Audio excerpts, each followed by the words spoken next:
زیتون کا تیل ہی پہ کتابوں پہ کتابیں لکھی جا رہی ہیں. زیتون کا تیل ہے نا, بھی میں اس کے فضائل بیان کروں گا تو بات بہت لمبی ہو جائے گی. زیتون کے تیل میں دھواں کم ہوتا ہے جب آپ اس کو جلاتے ہیں, اس کی آگ میں شفافیت بہت. جب بھی آپ کوئی چراغ کسی بھی تیل سے جلاؤ تو روشنی تو ملتی ہے, دھواں بھی ملتا ہے آپ کو, ٹھیک ہے نا. لیکن زیتون کے تیل میں دھواں کیا ہے, نہ ہونے کے برابر ہے. پھر اس کا دھواں تکلیف دہ دھواں نہیں ہے. پھر اس کی جو لائٹ ہے وہ بہت شفاف لائٹ ہوتی ہے.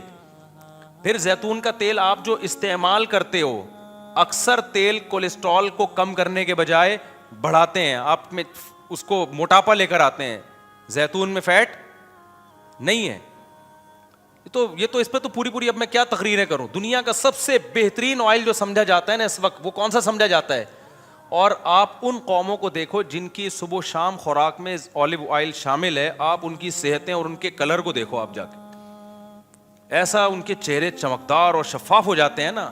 ہم لوگ تو پراٹھوں کے ڈسے میں ہیں نا.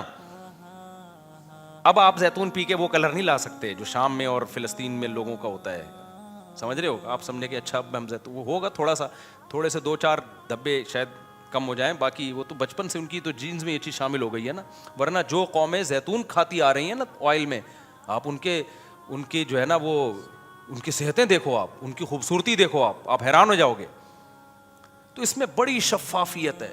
اور دوسری چیز ہے انجیر کے اپنے فضائل ہیں. اس پہ بھی پوری کتابیں آپ نیٹ پہ بھی سرچ کر سکتے ہیں, ڈاکٹروں سے پوچھ سکتے ہیں انجیر کا بیج کیسا ہوتا ہے, اس کے الگ فائدے ہیں, اس میں جو کارب ہے وہ کس ٹائپ کا کارب ہے, جو اس میں نشاستہ ہے نا وہ کس نشاستے کی بھی تو کتنی قسمیں ہیں.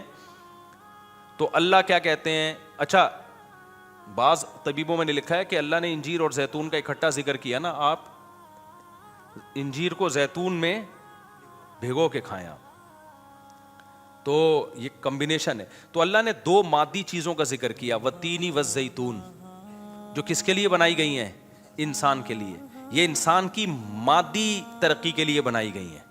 ایسا نہیں ہوگا انجیر کھانے سے آپ اللہ کے بہت محبوب بن جاؤ گے. اس کا مادی زندگی سے تعلق ہے, روحانی زندگی سے ڈائریکٹ تعلق نہیں ہے. اور دوسری چیز ہے کوہ طور. کوہ طور انسان کی روحانی زندگی کے لیے, کہ اللہ نے موسیٰ کو کوہ طور پہ بلا کے ہدایت دی تھی تورات کی شکل میں, تاکہ انسان روحانی لحاظ سے بھی صحیح ٹریک پر چلیں. انسان کو 2 ہی گائیڈنس کی ضرورت ہے, مادی زندگی بھی ٹھیک ہو جائے, جس میں سب سے بڑی چیز کیا, اس کی خوراک ٹھیک ہو جائے. کیونکہ مادی زندگی میں سب سے پہلے آپ کی کیا ہے؟ باڈی. بھائی آپ کی صحت اچھی ہے, بے شک آپ جہازوں میں سفر نہ کرو, جہاز نہ بھی ایجاد ہوتے, صحت اچھی ہوتی زیادہ زندگی اچھی ہوتی. آپ کی صحت اچھی ہو جائے تو آپ کے پاس دولت نہ بھی ہو, آپ زیادہ کامیاب لائف گزار سکتے ہو. سب سے پہلے جس چیز کو مادی زندگی میں فوکس کیا جاتا ہے وہ کون سی ہے؟ عقل مند سارے یہی کہتے ہیں نا, سب سے پہلے صحت کو فوکس کرو, گاڑیوں بنگلوں کو بعد میں. آپ کی ٹی بی کے مریض ہو اور آپ بزنس کلاس میں سفر کرتے ہو ہوائی جہاز میں, تو کیا کرنا ہے بھائی؟ کیا خیال ہے بھائی؟ میں بھی یہی کا باتیں کر رہا ہوتا ہوں یار. پیسہ آئے تو سب سے پہلے کیا ہے؟ اپنی باڈی پہ لگاؤ, صحت صحیح کرو. صحت صحیح ہے نا, منجی پہ بھی آپ کی زندگی بالوں سے گزرے گی, بھینسوں کے باڑے میں بھی اچھی زندگی گزرے گی. صحت صحیح نہیں ہے تو 1000 گز کے بنگلوں میں اور جاپان اور امریکہ میں بھی آپ ٹینشن میں ہوگے.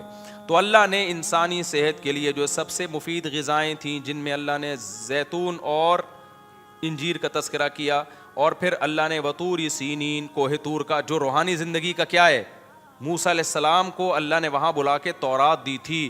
اللہ نے براہ راست اللہ ہم کلام ہوئے تھے, جس میں اللہ نے موسیٰ علیہ السلام کو بتایا کہ انسان روحانی اعتبار سے صحیح کیسے ہو سکتا ہے. زنا سے بچنا ہے, ماں باپ کی نافرمانی نہیں کرنی ہے, سود سے بچنا ہے, جھوٹ سے بچنا ہے, رشتہ داری کو جوڑنا ہے, توڑنا نہیں ہے, معاہدوں کو پورا کرنا ہے, اللہ کی عبادت کرنی ہے.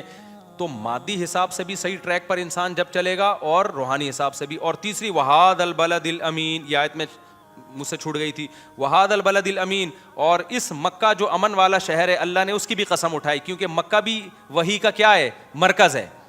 2 ایسی جگہیں دنیا میں خاندانی ہیں جہاں جس شان سے وحی نازل ہوئی ہے, تیسری جگہ اس شان سے وحی نازل نہیں. ایک مکہ میں قرآن نازل ہوا, قرآن کا زیادہ تر حصہ, اور ایک کوہ طور پہ جہاں اللہ براہ راست موسیٰ علیہ السلام سے ہم کلام ہوئے. تو 2 اللہ نے مادی نعمتوں کا ذکر کیا جو انسان کی مادی زندگی کو ٹھیک کرنے میں معاون اور مددگار بنتی ہیں, اور 2 وہ پلیسز کا, وہ جگہوں کا ذکر کیا جہاں وحی آئی ہے, جس وحی نے انسان کی روحانی زندگی کو ٹھیک کیا ہے. تو اللہ کہتے ہیں یہ 4 چیزیں دیکھ لو تو پتہ چل جائے گا کہ واقعی ہم نے انسان کو بڑا ہی خاندانی بنایا ہے.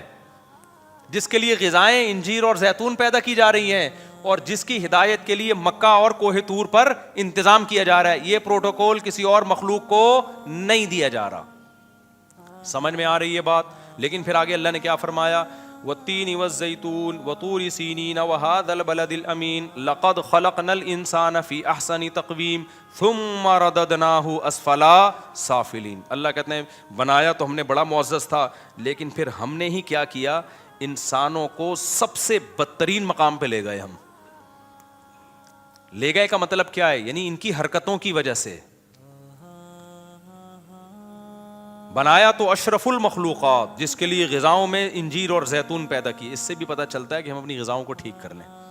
اللہ تو قسمیں اٹھا رہے ہیں انجیر اور زیتون کی، اور ہم اللہ نے قسمیں اٹھائیں تو اللہ قسمیں اٹھا کے بھی تو بتا رہے ہیں نا کہ یار یہ چیزیں کھایا کرو، یہ چیزیں ہیں یہ جو تمہارے لیے میں نے پیدا کی ہیں. تم آ گئے برگر پہ، تم آ گئے یار غیر مسلموں سے نا، جو انگریز ہیں غیر مسلم میں خاص طور پہ انگریز. دیکھو ترقی اگر انگریز نہ بھی کرتے نا، مسلمان کر لیتے. ترقی ایک نیچرل ہے. ترقی ہر قوم آہستہ آہستہ انسان آگے ہی جاتا ہے. یہ تو جو پہلے چلا گیا تو اس نے ترقی کے سارے وسائل اپنے ہاتھ میں لے لیے. تو مسلمانوں کی تو خلافتیں ہی ختم ہو گئی. اگر نہ ختم ہوتی تو ہم بھی بہت آگے جا چکے ہوتے. اصل بات ہے آپ نے دنیا کو دیا کیا ہے؟ وہ چیز دی ہے جو تو وہ تو ہونی تھی. چائے ہمارے ہاں ان لوگوں کے پاس سے آئی ہے، کافی کی عادت ہمیں ان لوگوں نے ڈالی ہے، سگریٹوں پہ ہمیں ان لوگوں نے لگایا. تمام نشے کی چیزیں مسلمانوں کی نہیں تھی، ان پہ ہمیں ان لوگوں نے ڈالا. فیملی سسٹم تباہ ان لوگوں نے کیا ہمارا. میں جاپان گیا نا، وہاں کے بوڑھے بوڑھے گوروں کو گالیاں دیتے ہیں، کہہ رہے ہمارا خاندانی نظام گوروں نے تباہ کیا، انگریزوں نے. تو یہ بڑی بڑی جو برائیاں آئی ہیں نا، برگر پہ ہمیں کس نے لگایا ہے؟ آپ کے باپ دادے برگر کھاتے تھے ڈبل روٹیاں؟ ہم تو روٹی کھانے والی قوم تھی. ہمیں غذائیں ہماری ان لوگوں نے چینج کی ہیں. کولڈ ڈرنک پہ ہمیں کس نے لگایا ہے؟ ہمارے باپ دادے تو لسی پیتے تھے. کولڈ ڈرنک کون لے کر آیا ہماری سوسائٹی میں؟ تو ہر چیز گوروں کی اچھی نہیں بولا کرو. گورے اچھے، گوروں نے ایکچولی سارا بیڑا غرق پروگرام جو ہمارا جو بیڑا غرق ہوا ہے وہ کس کی وجہ سے ہوا ہے؟ ان گوروں کی. اور یہ جو سسٹم ہے یہ بھی انہی کا دیا ہوا ہے. تو سارا اپڈیٹنگ جو سسٹم ہے نا، اپ گریڈنگ سسٹم، وہ وہاں سے آ رہا ہے. تو یہ پورا ہی سسٹم ہی چل رہا ہے اس وقت دنیا میں. تو پیچھے تانے بانے وہ ہم پہ مسلط ہوئے ہوئے ہیں. وہ چاہتے ہی نہیں ہے کہ ہم لوگ ترقی کریں، وہ ہمیں پیچھے ہی رکھنا چاہتے ہیں. وہ چاہتے ہیں لڑتے رہیں بیٹھ کے. تو یہ اتنا نہیں گوروں کی جو ہے نا متاثر ہوا کرو. ہمارا سارا نظام، ہماری جب حکومتیں ہندوستان میں جو تھی تو اس وقت ہماری ترقی تھی، جو ہماری خلافتیں تھی اس وقت ہمارے کیا حالات تھے. یہ تو سارا ان لوگوں نے برباد کیا ہمیں، اور ہمیں اٹھنے بھی نہیں دے رہے ہیں. یہ اپنے لیے ان کے اصول کچھ اور ہیں بھائی، ہمارے لیے اصول کچھ اور ہیں. تو اتنا زیادہ اپنے آپ سے بدگمان نہ ہوا کرو. اتنے برے نہیں ہیں جتنا ہمیں برا بنا کے دکھایا جاتا ہے. تو میں بات کیا کر رہا تھا، جلدی سے بس بات کو سمیٹ کے ختم کرتا ہوں. ہاں، تو اللہ نے قسم اٹھائی والتین والزیتون وطور سینین وہذا البلد الامین. اللہ کہتے ہیں میں نے اس کی مادی صحت کا بھی انتظام کیا، اس کے لیے انجیر اور زیتون پیدا کیا میں نے، اور میں نے اس کے لیے روحانی صحت کا بھی انتظام کیا، جس کا گواہ مکہ اور کوہ طور ہے. کیسے کیسے پیغمبروں کو بلا کے کوہ طور پہ ہم کلام ہوا. موسیٰ کو اللہ نے کہا کہ یہ کرو، یہ نہیں کرو. اور یہ بات یاد رکھو، داڑھی کی ویلیو اسلام میں کم نہیں ہے. آج بھی تورات میں لکھا ہوا ہے کہ اللہ نے موسیٰ کو کوہ طور پہ بلا کے کہا کہ اپنی قوم سے کہنا کہ داڑھی مت کاٹو. تبھی یہودیوں کی اتنی بڑی بڑی داڑیاں ہم نے دیکھی ہیں. ہمارے مذہبی اسکالر ماڈرن ہو گئے کہ داڑھی ہی کا انکار. آپ نہیں رکھتے توبہ استغفار کرو، لیکن انکار نہیں کر سکتے آپ. اسلام کو اپنے کلچر کی وجہ سے چینج نہ کرو. اسلام ویسا ہی ہے. تو یہ اللہ کا حکم ہے، کیونکہ آپ کو آپ کی فطرت کو چینج کرنے نہیں دے گا اسلام آپ کو. دیکھو آج کل لڑکے لڑکی نما آ رہے ہیں کہ نہیں آ رہے ہیں؟ تو اسلام اس کی پرمیشن دیتا ہے.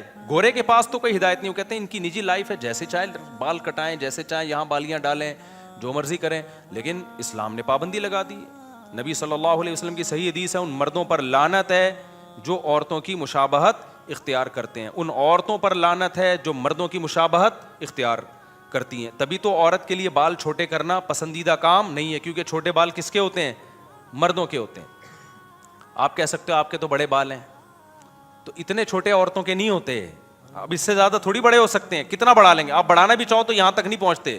تو یہ اللہ نے پروٹوکول پیکج عورت ہی کو دیا کہ اس کے بال بڑے ہو سکتے ہیں. اس کا مطلب یہ عورت کی خاصیت ہے. اب وہ بال کٹائے گی تو شریعت اس کو پسند نہیں کرتی. تو جو ہے نا اس کو ویسے ہی رہنا چاہیے. آدمی ہے تو پورا آدمی نظر آئے وہ. تو یہ ہائی اللہ ہوئی اللہ والا جو اسٹائل ایسے ایسے ہیجڑے ٹائپ کے ٹک ٹاک پہ ویڈیوز آ رہی ہوتی ہیں نا, عجیب سے کھرچے ہوئے منہ آ رہے ہیں, عجیب سے مرد ہے وہ چمک پٹیوں والا ساڑیاں پہنا ہوا ہوتا ہے, اور لوگ کمنٹس بھی کر رہے ہوتے ہیں واہ واہ واہ ماشاء اللہ, یہ تمہارے دماغ خراب ہو گیا ہے. تو اللہ کا قہر ہے, اللہ کا عذاب آتا ہے بھائی. تو گورا تو کہتا ہے اس کی نجی زندگی ہے, جو مرضی کرو. ہم کیا کہتے ہیں بھائی, ہماری باڈی پہ ہمارا حق نہیں ہے.